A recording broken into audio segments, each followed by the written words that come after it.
church, for kids' church. My sister knows, my dad is here, he knows. Service was going on. I was good. I was singing with the coritos. I was going all in. But the sermon time. Whereas, they used to call me Elias back then. Don't you dare call me that now. Whereas, Elias to come up here and all of a sudden, they could just find me. Where is he? See, what they didn't know is that I've been prepping this moment for a long time. If I ever had to hide, I knew exactly where to hide. So when it was time to preach, you better believe that I went to hide. I went to hide behind the grand piano that was at the church. And my father had to get up and preach a message for me. Because you know where Pastor Eli was? Behind the piano, hiding, because I was deathly afraid to get up and preach. People of God. Hundreds and hundreds of messages later. I'm not going to tell you that it's easier, but I will tell you that if you depend on God, that He will do what you can't do in your natural abilities. So what's the antidote to fear of public speaking? To speak publicly. Amen. Amen. That's why some of y'all are going to come up here one day and preach a message. And you do it once. And you're going to do it twice. You're going to do it a third time. Why? Because you can't feed the fear. You got to feed your faith. Amen. Number 2. I love this one, number 2. This is our mindset. Put it up there. Excuses or excellence? How many people are filled with excuses nowadays? Look what it says in 1 Corinthians chapter 15. Therefore, my beloved brothers, be steadfast, immovable, always abounding in the work of the Lord, knowing that in the Lord your labor is not in vain. How many of you have ever worked hard and felt like your boss has not recognized the work that you are doing? I want you to know that the Lord sees your labor and your labor is not in vain. Excellence honors God. Somebody say amen. And sometimes life can get so bland that we forget how vital our mindset is. Do we continually make excuses, or are we serving the Lord with excellence? Paul says, if we maintain a heavenly perspective, we will understand that we often do not see the good that results from our efforts. Do the good that you have the opportunity to do, knowing that your work will have eternal results. Tell your neighbor, do that thing. I know that it's difficult. I know that sometimes you get tired of doing the same thing. I understand that nobody honors you. You know that it's been, we started this project of New Life Covenant Church 3 years ago. Almost 4 years ago now. And almost 4 years ago, did I ever call people up here to honor them? It took me 4 years to honor some people. You don't get mad at me. I'm grown. Just like you're grown. Amen. But what we won't do is stop doing what we are called to do because somebody didn't say thank you. Come on. Amen. You catch what I just said? Yep. Do that thing for the Lord. Believe that what you're doing is reaping benefits in the eternal. How many of you know that it takes work to do kids' church? How many of you like to work with kids all day long? How many of you like to do this over and over, and you're there, and sometimes you feel like these kids are not learning, but how awesome it is to know that at one point of your life when you were feeding a kid and you were teaching a kid, and one day that kid becomes a pastor. That's good. Your work is not in vain. Amen. What you do for the Lord is never in vain. God sees your efforts, and although it doesn't seem like everybody else is acknowledging your work, understand that God is clapping for your efforts. do the thing anyway. And trust that God is in control. Somebody say amen. The last one, because I know that we're running out of time, is in your mindset. Are you complacent or are you a conqueror? I love that one. I love it. That's my favorite one. Look what it says in Romans chapter 8, verse 37. No, in all these things we are more than conquerors through him who what? Who loved us. I want you to know that even in biblical times, believers have always faced hardships in many forms. We've faced illnesses, persecution, imprisonment, and even death.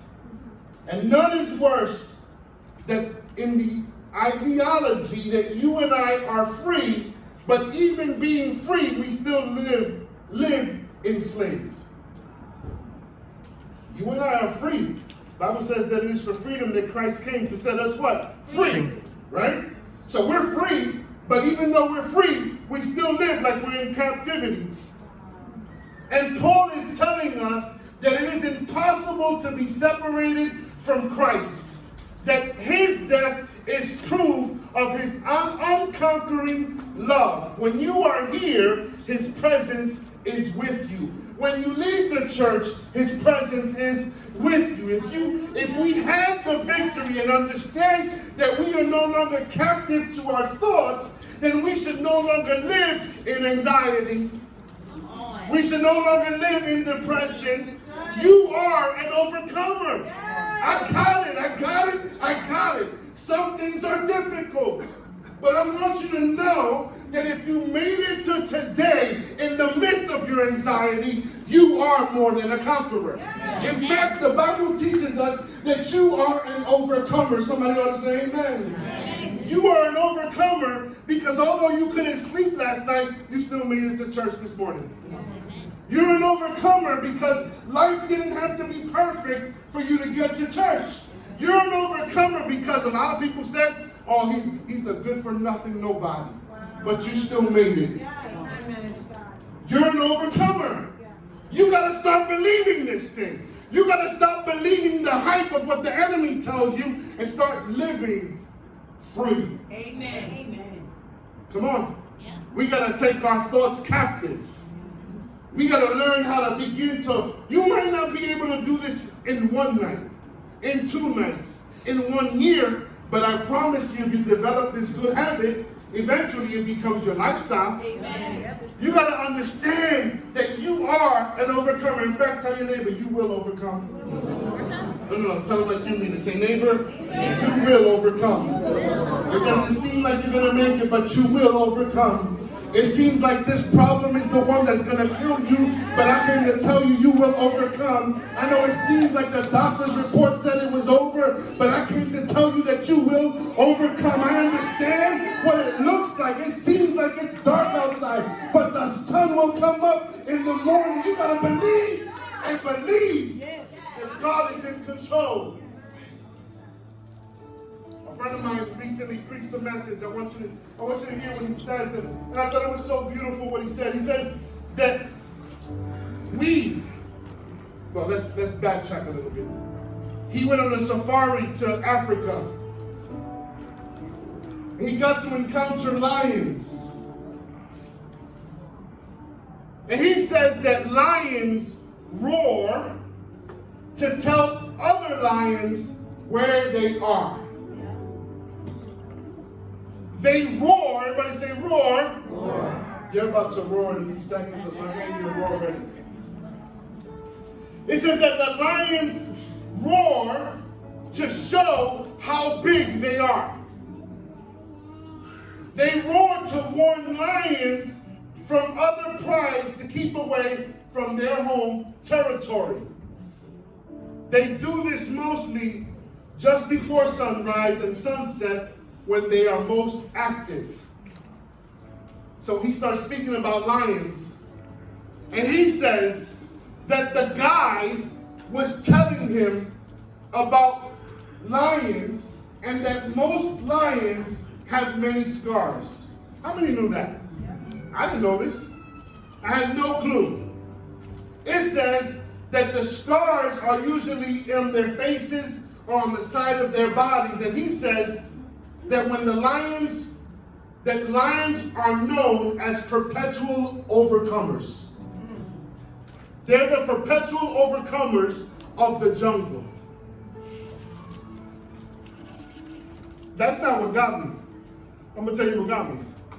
What he says was, what shows how much they overcome is the scars that they have on their bodies. So then he goes and he says that in the safari that he was in, the lions were placed right by the hyenas. So he comes and he says, do the hyenas ever attack the lions when they've been hurt? The guy looked at him and was like, no, you must have this twisted. Hyenas see the lions that have been scarred and they run the other way. Yes. Because they're overcomers. They're overcomers. Make sure you catch this. The reason that they run away from the scarred up lions is because they understand that lion knows how to fight. The reason that they go to the other lion is because that lion never been through something. But this lion knew what it was like to be in a fight and still overcome. Church of God, you might look at your scars and look back with some